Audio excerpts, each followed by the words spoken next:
Hi, my name is Ethan Hansen. Again, I'm going to be going over the essay questions, and I have my laptop right there just to run through the questions, and I'll put them in the description so you can follow along. For anybody that's not the TA watching, I guess, which probably won't happen. But so the first question, describe the molecular characteristics of the contractile filaments found within the functional unit of the skeletal muscle cells, or the sarcomere. Okay, so a little preface here. Yeah, that's right. So we got our brain and our spinal cord. Let's say these are skeletal muscle fibers, because we're going to go over skeletal muscle first. We have neurons, and then it's synapses in the spinal cord, and then we have this. It's different from the neurons that we talked about in the sympathetic and the parasympathetic nervous system, because they have two places where they synapse, but the motor neuron just goes from the spinal cord straight to the muscle itself. So we call that the alpha motor neuron, and they come in and synapse in the skeletal muscle, like your biceps. And today we're going to be talking about skeletal muscle and smooth muscle. Skeletal muscle is our voluntary muscle movements. So it's just like our biceps, forearms, our quads, hamstrings, stuff like that. Smooth muscles, involuntary, and that's going to be like your intestinal lining, your stomach, things like that, where they don't really they're not voluntary. You can't really choose, and they don't need to be powerful. They just need to be consistent. So right now we're talking about the skeletal muscle, because they have this kind of the pattern, the filament that we need, that we're talking about. Okay, so if we're gonna zoom in to one of these, so within the skeletal muscle we have kind of a backbone. There's like a skeleton to it, so we call this the Z disc. And branching off of that, we have nebulin, and a much bigger, much stronger unit is called the titan. Okay, so this is kind of like the backbone, ribs, a much bigger rib, basically. And this is how how do they say it? The molecular characteristics that contract the muscle. So let's start with this protein. It's just the single protein. It's called G-actin. It's just a protein. It has an ATP binding site on the top right there, which is going to be important as we go later on. If we put a bunch of them together with their binding sites, their ATP is gone, and their binding sites have to face the outward, because that's important later. We'll talk about that later. It's called F-actin. Okay, so the F-actin is built around this nebulin. Okay, so imagine that's the nebulin, just like the stick that goes through. Okay, and then we have tropomyosin, which are like these little proteins, molecules that kind of like sticks that kind of have their own shape and stuff. And these will bind to the top of the F-actin on the binding side. So they'll basically block that. They're like a lid. Okay?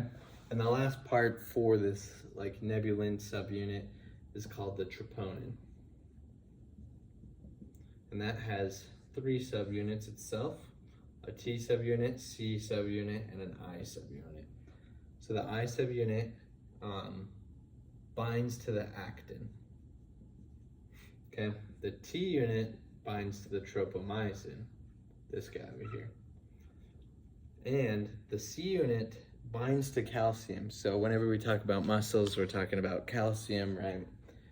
And so the troponin has 2 low affinity calcium binding sites and 2 high affinity binding calcium sites. So then this will come in, the IU subunit will bind to the actin, the T subunit will bind to the troponin, and then this C unit is just kind of open up, okay? So that makes up what we see around the nebula, okay? So I'll leave that up there, okay? The next thing is what goes on the titan, and that's what we call a myosin type 2. And I'm drawing it way big, way big. Okay, so the myosin is made up of 2 heavy chains.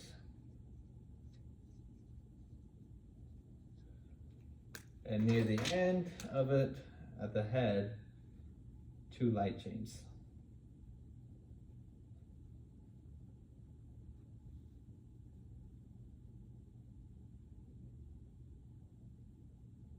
Okay. And so these will sit on this titan right here, and they look like this. They got the heavy head chain right here, and they're going to be pointing out like that.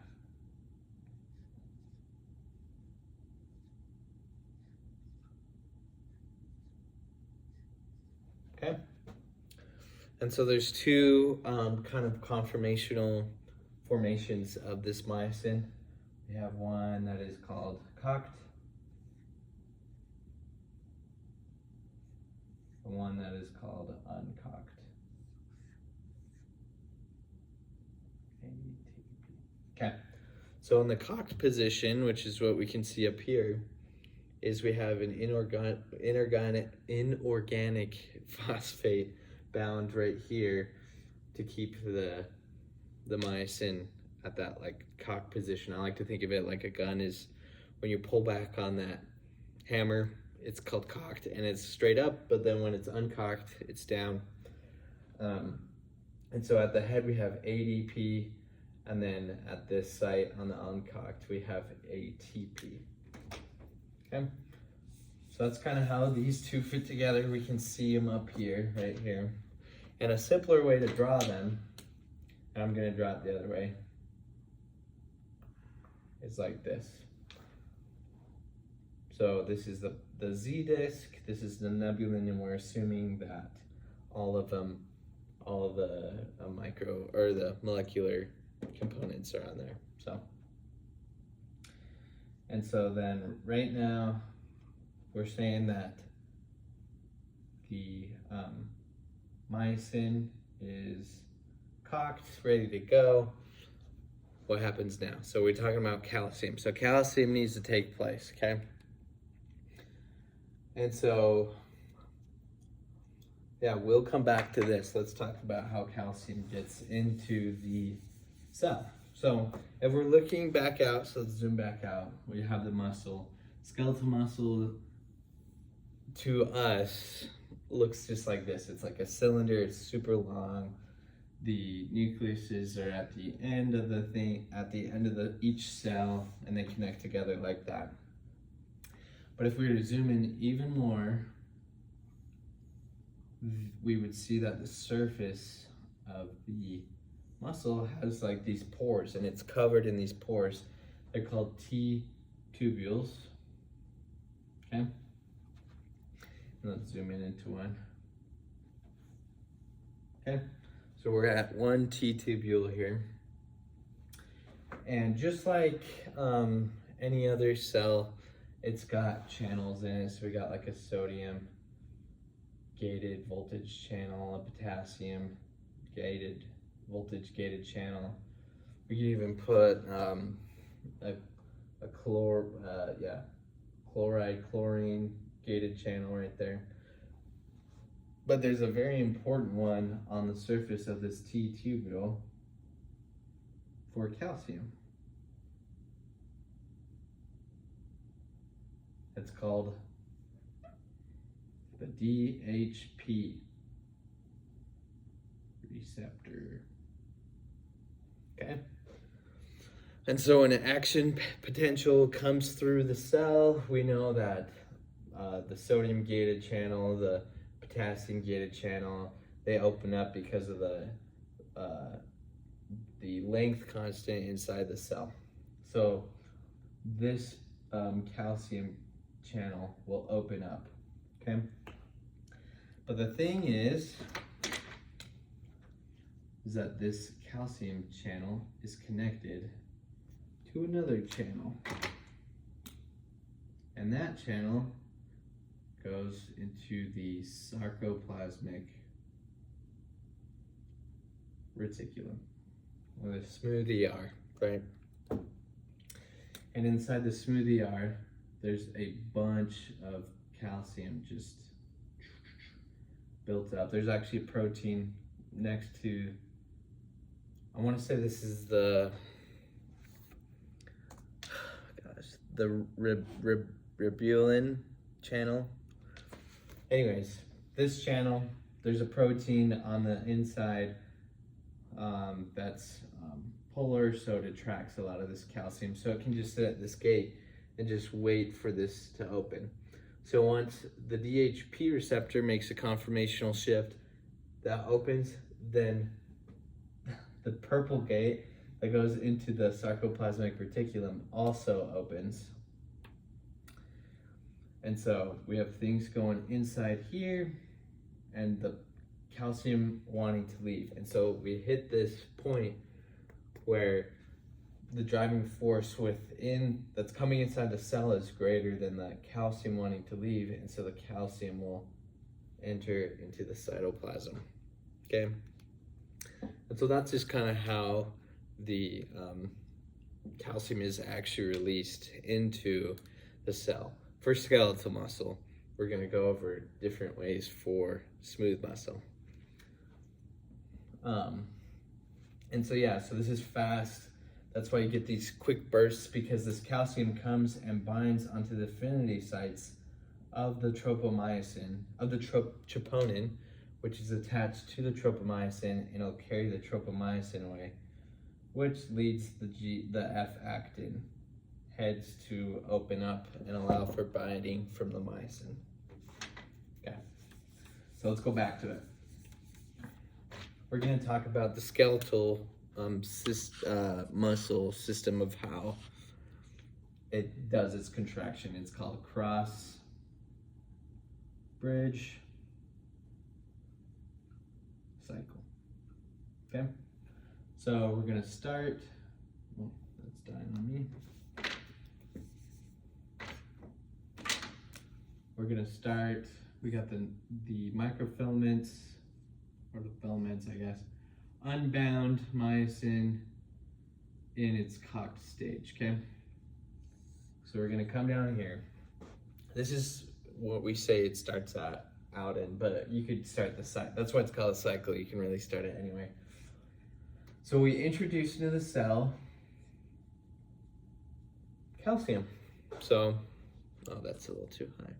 Here we go, calcium. Like I said, the action potential propagated. It opened up the DHP and allowed the calcium to leave the sarcoplasmic reticulum.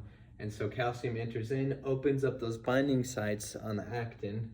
And so what's going to happen? Myosin is going to bind to the site.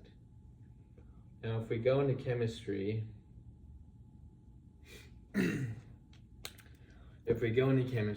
when things bind, they release energy. And so it'll release energy as heat or other things outside, but part of that energy released will go towards this inorganic phosphate right here. And what do we know when bonds gain energy? They break. So this leads us to the next cycle. That's not even. So that bond is broken, and the inorganic phosphate comes off of the myosin. Yep. So then it makes a conformational shift, where it is now in uncocked position, and we get to notice some tension, some stretching. That's how it works. Is if it binds like this, like a gun, it's gonna pull it, and so it's pulling on the actin and it's contracting things. So okay, and then we need to release the ADP.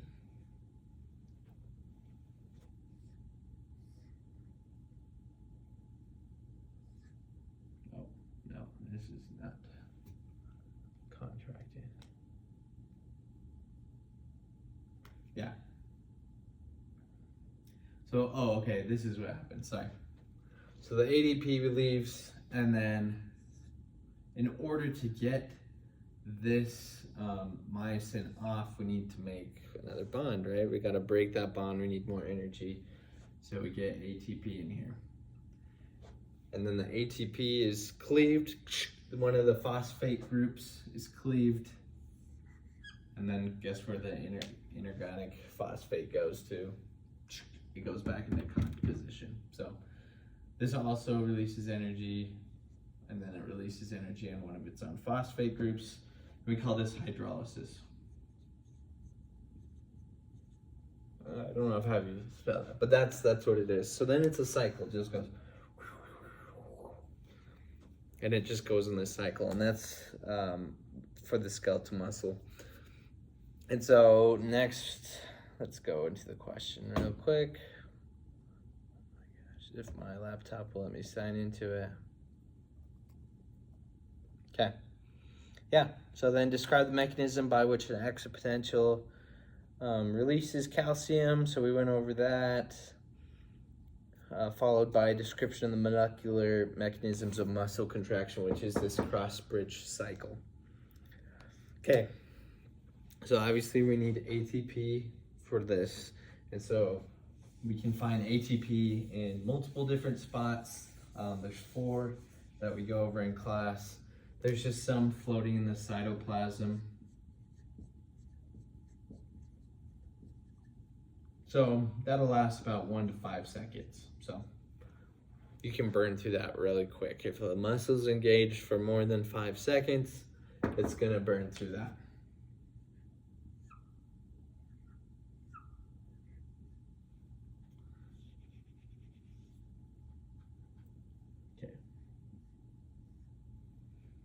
Okay, and then these also relate to different muscles. So we have like slow twitch muscles, fast twitch muscles, A, and then fast. You can't even see that. Fast B. And so these will use different ones of these. We'll explain that later. But the next one is creatine phosphatase. Okay, this is where, you know, the ADP that it makes, it's hard to get that inorganic phosphate on there. And so this creatine phosphate will donate its phosphate group to make ATP. And that'll last about 10 seconds. And then there's glycolysis, which, you know, that's the breaking down of glucose in the mitochondria. And then that'll last about 60 seconds. And then, aerobic respiration. This one is one that lasts hours. This one is for long term. It uses it a lot.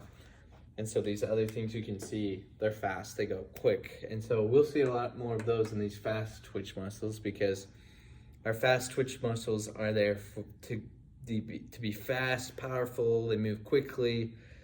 Men have a lot more fast twitch muscles because they're doing like, you know, like lifting, they're doing it quick, they're doing it really quickly, and then they're done. But if you try and use your fast twitch muscles for something that's long, you'll get fatigued super quickly. And so that's why we need some slow twitch muscles too, is they're not very powerful, They're not very strong, but they can go for a while. And so we can see a lot more like slow twitch muscles in like our calf muscles, which are engaged throughout the day as we walk. We don't get fatigued after walking 20 steps.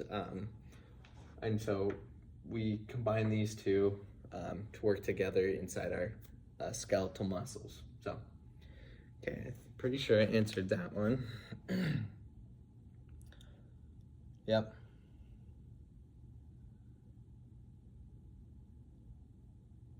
Okay, yeah, I guess we could go into a little bit more. It's saying things like include the relative amount of each source available to the cell, the advantages and disadvantages of each type, under what conditions each might be used, etc. So, yeah, like I said, cytoplasm, quick. So we're gonna see fast creatine, a lot more quicker, fast. Glycolysis, 60 seconds. It's a little bit longer, it's a minute. So it could be considered a slow twitch muscle use. Again, 60 seconds is going to be fast, but aerobic respiration is definitely 100% slow. We're not going to see that in the fast. And you can tell kind of how much we have in the cell based on how long it'll last. And so just floating in the cytoplasm, we don't have very much because it'll last 1 to 5 seconds. Creatine, it's good, it's better, but again, we don't have that much to use to turn into ATPs because we only have 10 seconds worth. Glycolysis, it's a lot better, but again, that we know that there's like the electron transport chain. That's a process that takes a while, and so after you're done with the reserves, it's not going to last very long. And then aerobic respiration takes a long time, so we'll see those a lot more in there. And so I guess advantages would just be with these muscles of these different ones. So like fast twitch muscles, it would be better to use these ones because you want a short burst of energy. You don't care that it's going to take a long time. So like 5 seconds, that's nothing, right? You go through 5 seconds and you're already done with whatever you're doing. But if you're taking a long time, like doing hangs instead of pull-ups, just sitting there for dead hangs, you're gonna need this one a lot more because you're not actually exerting a lot of force or like power, but your muscles need to be engaged longer. And so that's where we see the slow twitch muscles and kind of the benefit of the aerobic respiration. Okay, I hope that gives you enough examples of that. And we got into fast and slow twitch muscles, which is good. Okay, and then describe the 2 main types of smooth muscle. Okay.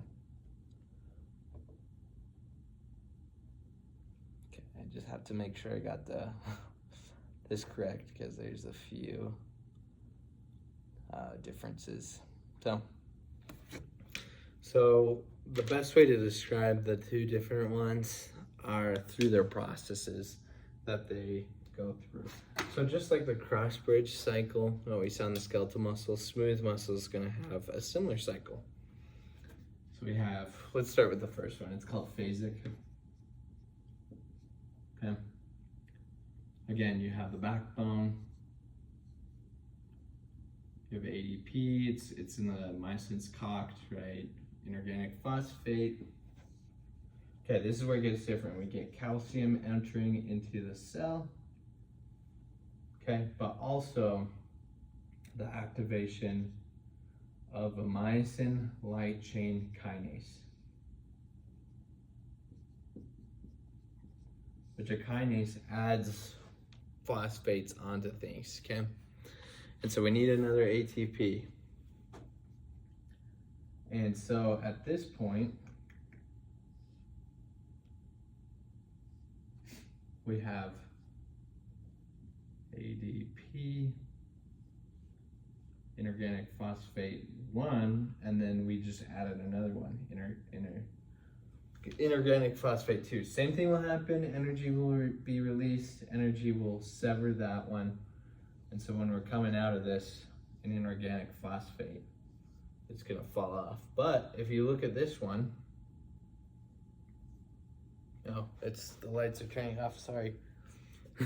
In the room. Sorry, give me a second. Okay, there we go.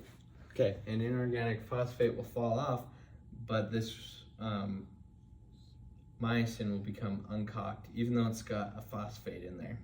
Okay? Okay, and then we come up to this next step where we add ATP and ADP falls off, and then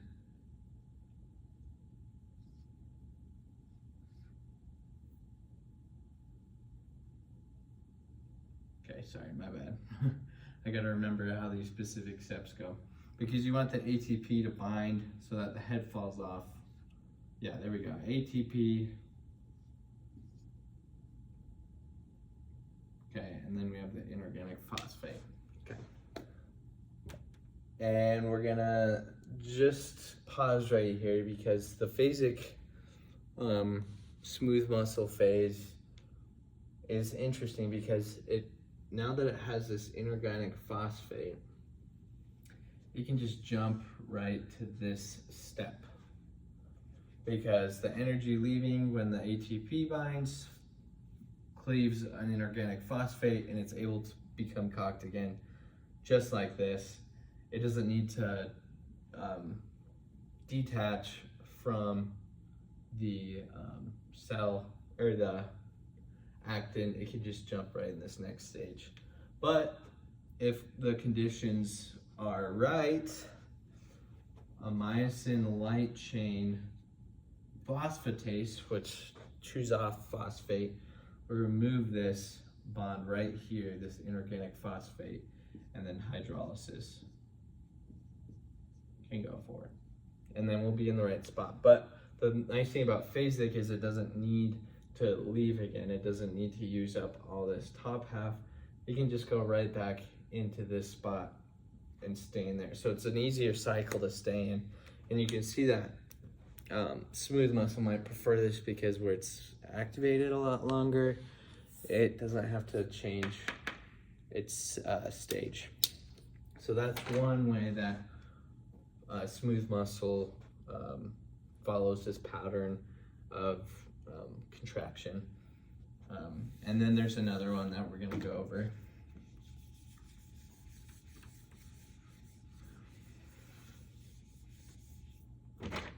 That one's called the tonic.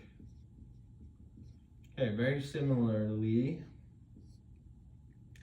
we're going to have COX, phosphate, ADP, same thing, calcium, myosin light chain kinase, and ATP join in on this spot. That gives us a binding site and then two inorganic phosphates. The only difference is on this second step, the phosphate group falls off, but then also myosin light chain phosphatase will chew off the other phosphate group, and so then we'll just be left with nothing. So we have this uncocked phosphate group, or myosin, but there's no phosphate group attached. So then we'll add ATP in to the mix. Okay, and this is where I guess it gets a little crazy because the bonds within the myosin, they want to bind to this head to detach. But since it's lacking a phosphate group or ADP, then it's gonna be harder for it to want to go in. So ATP will just be like fighting to get into it. And so we call this the latch phase. or stage or whatever, latch bridge.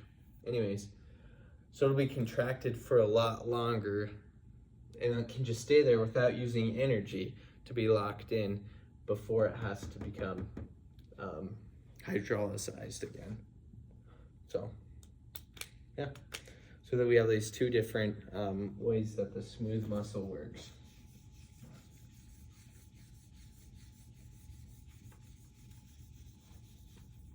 Okay, let's see what else we got going on here.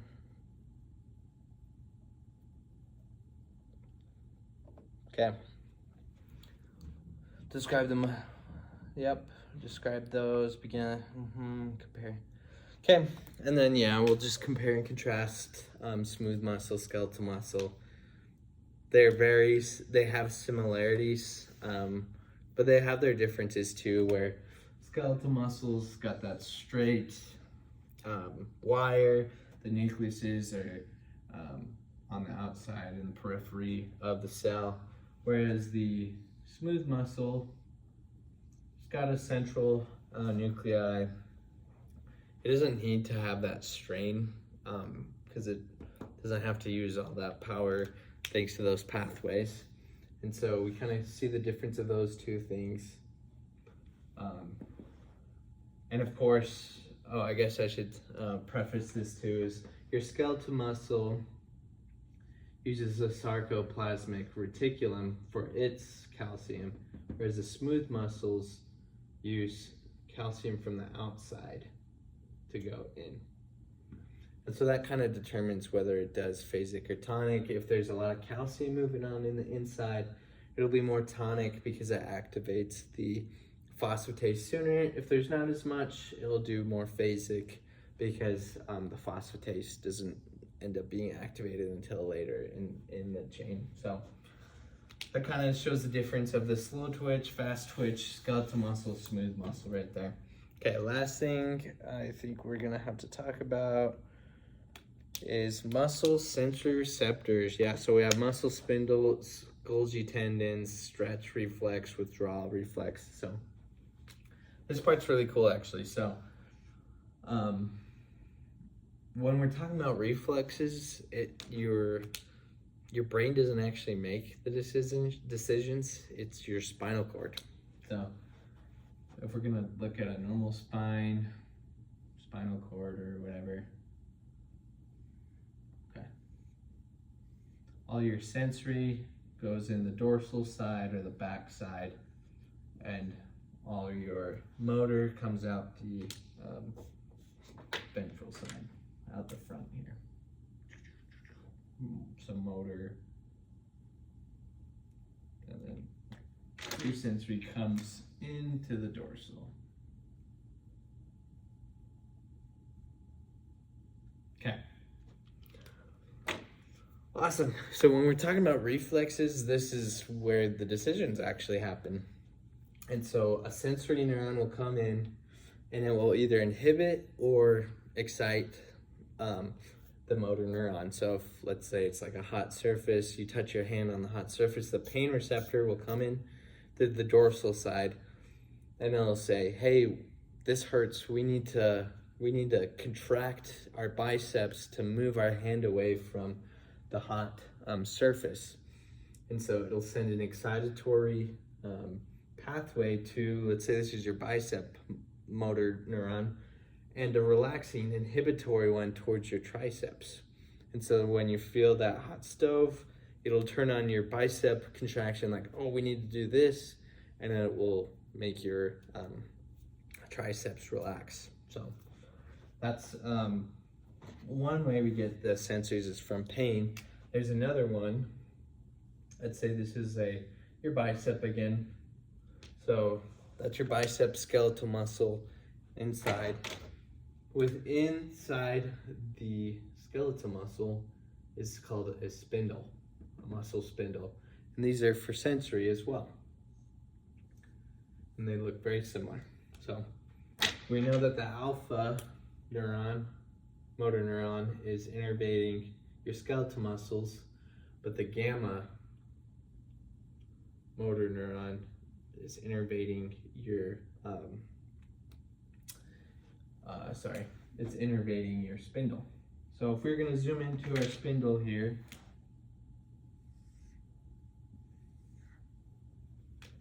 okay, it's got similar things to the muscle, but the main thing is the chain and the bag fibers within your spindle. So we have a gamma on this one, a gamma on that one. Okay, but then we're going to talk about the sensory nerves. So your sensory nerves will wrap around each one of these, the bag and the chain, and they're called stretch sensors, which means as they stretch out, it sends that information back to your body. So we have like 1A, 1B, or 2A, sorry. Okay, and the sensory around your bag fiber tells you when your body's moving. So it's like, oh, you're moving, and that's it. And the one around your chain fibers tells you when you stop. So it doesn't care when you're moving, but when you stop, oh, we're stopped. So those help you to gain your own reflex and understand where your muscles are. The motor neurons are there to make sure that your fiber is still stretched, because let's say our fiber's stretched out like this in our bicep, okay? It's tight, but what happens when I flex it? It's looser, right? The muscle compacted, and so the motor neuron will tighten it so then it continues to have that sensory, or else we wouldn't hear that sensor from the spindle. So yes, we've got the muscle spindles, and these are important to keep you from going too tight and kind of understanding where your body's at. So we'll give an example here and then we'll wrap it up. So let's say your hamstring or your quad, sorry. And let's call this your hamstring. There's your leg in there with your foot right there. Okay. So these spindles will sit in there right here. And when you got it flexed, it's coming into your spine and saying, oh, that's flexed a little too tight. Let's inhibit the quads. And let's excite the hamstrings. Yeah, anyway, so we'll call this the inhibitory pathway for the quads, and this one's the excitatory for the hamstring. So that way you can, it's kind of protecting yourself. It's a protective reflex that keeps you from like hurting yourself, because your muscles are strong enough that they can rip off the bone. And so this is kind of important. And that leads us to another sensory, is your golgi. Let's see, it says golgi tendon nerves. Okay, so those will go off. So let's say you're flexing too hard, and because your tendon wraps around your knee, it's pulling tight when your muscle contracts. So it's too much, okay? And then it does the same thing. It follows the pathway, inhibits the quads, and excites the hamstrings. So that way you're kind of forced to like quit. And so that's kind of what we see at the gym, like go till failure.